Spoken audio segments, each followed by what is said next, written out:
Salut les amis, et bienvenue dans cette nouvelle vidéo. Et pour les nouveaux sur cette chaîne, abonnez-vous, si vous adorez les histoires incroyables, touchantes, insolites et magiques du monde.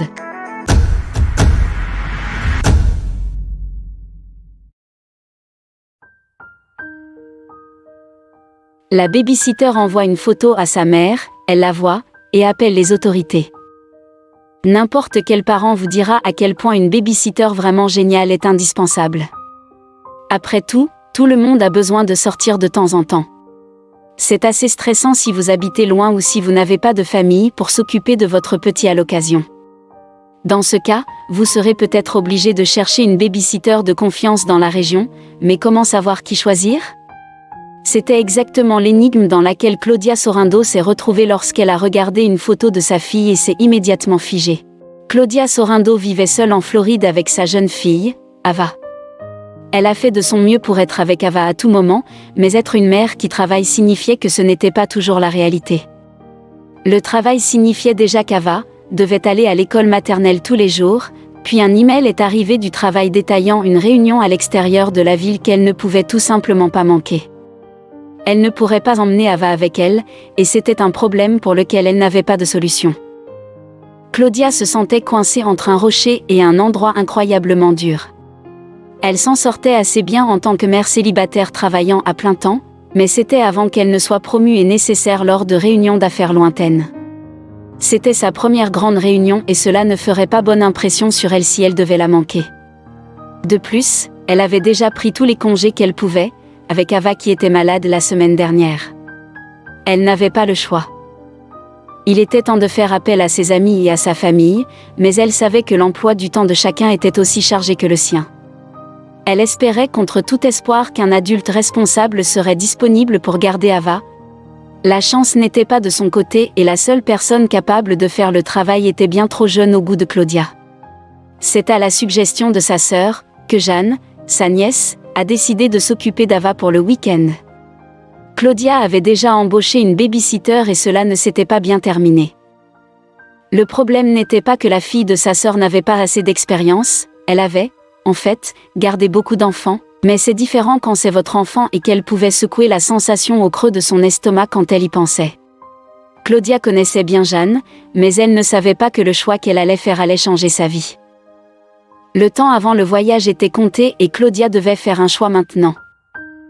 Personne n'avait pu s'engager à s'occuper d'Ava, et le moment de prendre une décision était venu.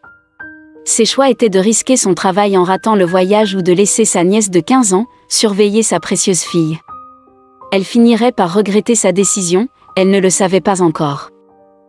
Jeanne est arrivée un peu en avance, toujours bon signe, mais ce n'était pas suffisant pour calmer Claudia alors que son esprit jouait et rejouait toutes ses peurs inconnues. Jeanne connaissait bien la maison, alors Claudia lui a expliqué l'essentiel, où la nourriture pour bébé était stockée et comment la préparer, la salle des couches et tous ses bric-à-brac avant de remettre à sa nièce une longue liste de numéros d'urgence. Des chiffres qui se révéleraient inutiles alors qu'elle était si loin. Elle fut bientôt dans un taxi et avant qu'elle ne s'en rende compte, elle embarqua dans l'avion. Son pire moment encore était de mettre son téléphone en mode avion, se coupant de toute nouvelle. Ce n'était pas un long vol mais Claudia compta les minutes jusqu'à ce qu'ils atterrissent. Elle a essayé de se concentrer sur la préparation de la réunion, mais son esprit continuait à dériver vers sa fille et à savoir si elle allait bien ou non. Au fur et à mesure que les heures passaient, elle devenait de plus en plus anxieuse à propos de son téléphone toujours sans vie. C'était un vol complet aujourd'hui, les passagers se bousculant pour placer leurs bagages à main au meilleur endroit possible.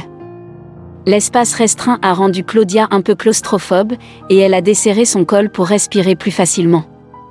L'espace restreint et l'écrasement des gens ne faisaient pas grand-chose pour soulager ses nerfs et se souvenir d'Ava à nouveau, a fait place à une panique croissante. Elle voulait juste arriver déjà pour savoir ce que Jeanne faisait à la maison. Enfin, l'avion descendait. Elle avait sa ceinture de sécurité bien attachée alors qu'elle se préparait à atterrir. Avec une bosse, elle a de nouveau été punie et a finalement été autorisée à utiliser son téléphone. Rallumant le téléphone, elle attendit que l'écran de chargement passe et vit un message texte clignoter sur son écran. C'était une photo de Jeanne, envoyée quelques instants après son décollage, donc en fait vieille de plusieurs heures. La petite vignette montrait quelque chose qui envoyait de la terreur dans ses veines. Les jambes d'Ava étaient complètement fausses. Que s'était-il passé? Le cerveau de Claudia ne pouvait pas comprendre ce qui arrivait à son bébé sur la photo. Elle essayait de ne pas paniquer en ouvrant la vignette pour mieux voir. Voir son bébé si étrange, presque tordu, était la dernière chose à laquelle elle s'était attendue. Elle avait besoin de toutes les informations et tapa le message sur l'écran pour voir quel message Jeanne avait écrit pour expliquer la photo. Elle avait de grosses explications à donner. Le message semblait trop banal pour l'image obscène qui faisait tourner et tordre le cerveau de Claudia pour plus de clarté. Le message de la jeune de 15 ans n'avait aucun sens. Elle parlait de vouloir se faire un sandwich.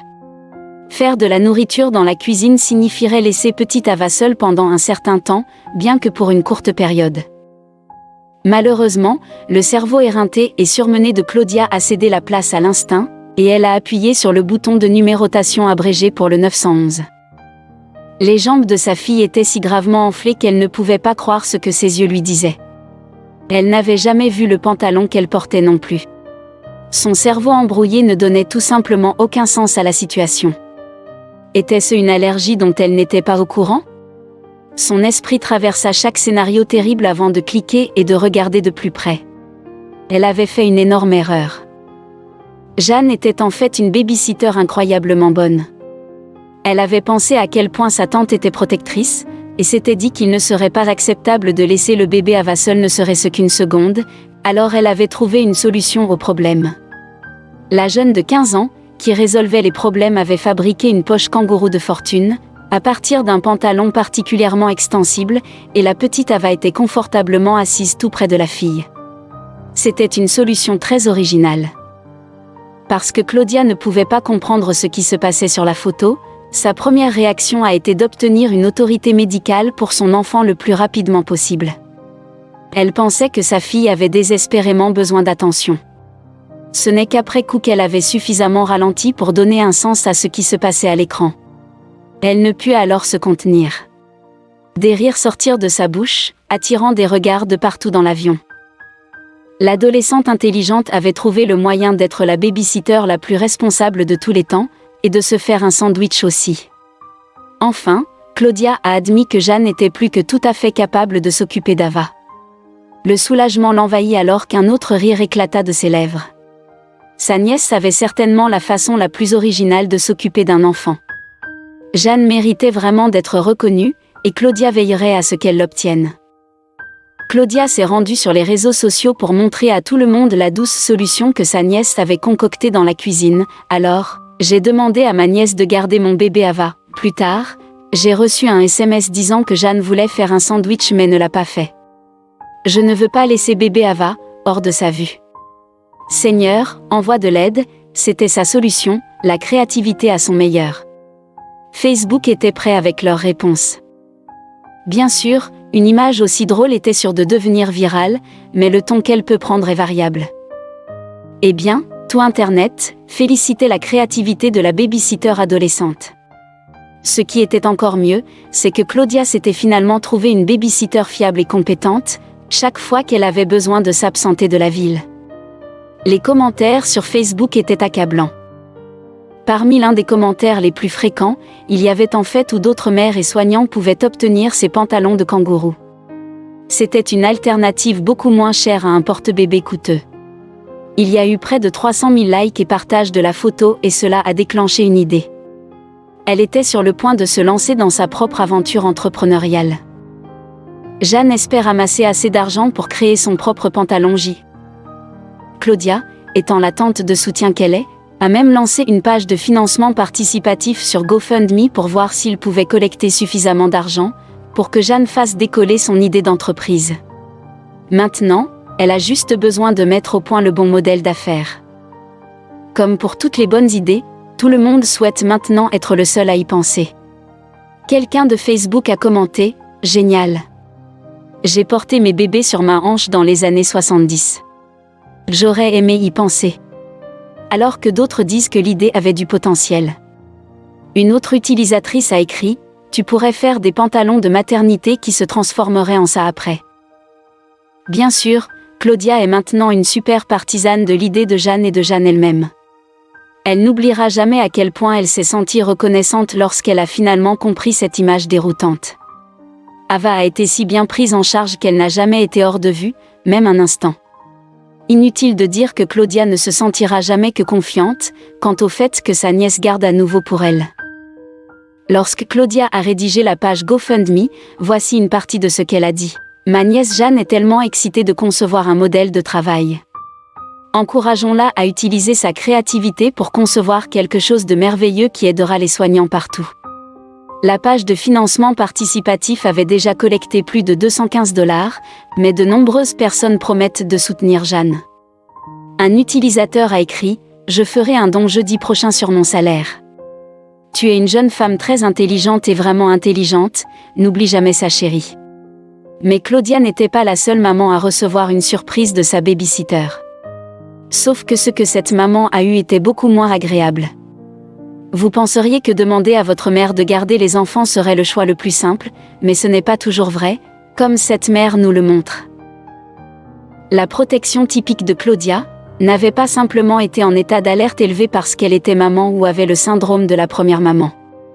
Elle avait beaucoup d'expérience avec les enfants venant d'une si grande famille.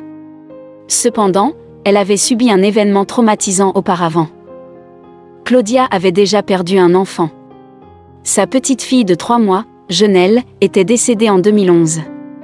La petite Genelle est décédée dans un hôpital de leur ville natale de Sainte-Croix, en raison d'un mélange de médicaments dans un hôpital.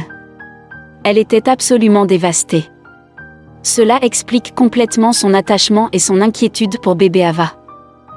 Claudia et son fiancé ont déménagé aux États-Unis peu après être tombée enceinte d'Ava. Claudia n'a jamais pensé qu'elle aurait la chance d'avoir plus d'enfants et a été choquée quand on lui a dit. Le couple a déménagé pour pouvoir recevoir des soins médicaux de qualité et se rapprocher de sa famille. Le couple a eu 2 autres enfants et on leur a dit qu'ils ne pourraient plus en avoir après la mort de la petite Genelle. Ils ont vu leur grossesse comme la plus grande bénédiction et savaient qu'ils devaient déménager en Amérique dès qu'ils le pouvaient. Ils étaient entourés de soutien. La publication virale a confié le raisonnement de Claudia pour déménager, et elle avait l'impression que dans n'importe quelle situation, elle aurait de l'aide, tout comme elle l'a fait avec le bébé Ava. Déménager lui avait laissé un immense sentiment de sécurité et d'amour de la part de sa famille et de ses amis. Le bébé Ava été la plus grande bénédiction et le complément nécessaire à leur famille. Après la perte de Genelle, la famille pensait qu'elle ne s'en remettrait jamais, mais a réussi avec une nouvelle vie dans la famille. Genelle vit à travers la petite Ava et la famille dans son ensemble.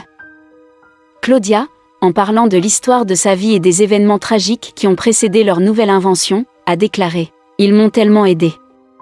Sans mes amis et ma famille, je serais peut-être devenue folle. Quand ma fille est décédée, les médecins m'ont proposé des médicaments contre la dépression et je les ai refusés parce qu'ayant une famille comme la mienne, je n'aurais jamais la chance de faire une dépression. » Si vous avez aimé l'histoire, n'hésitez pas à laisser un pouce bleu à la vidéo, et surtout la partager avec vos amis et entourage.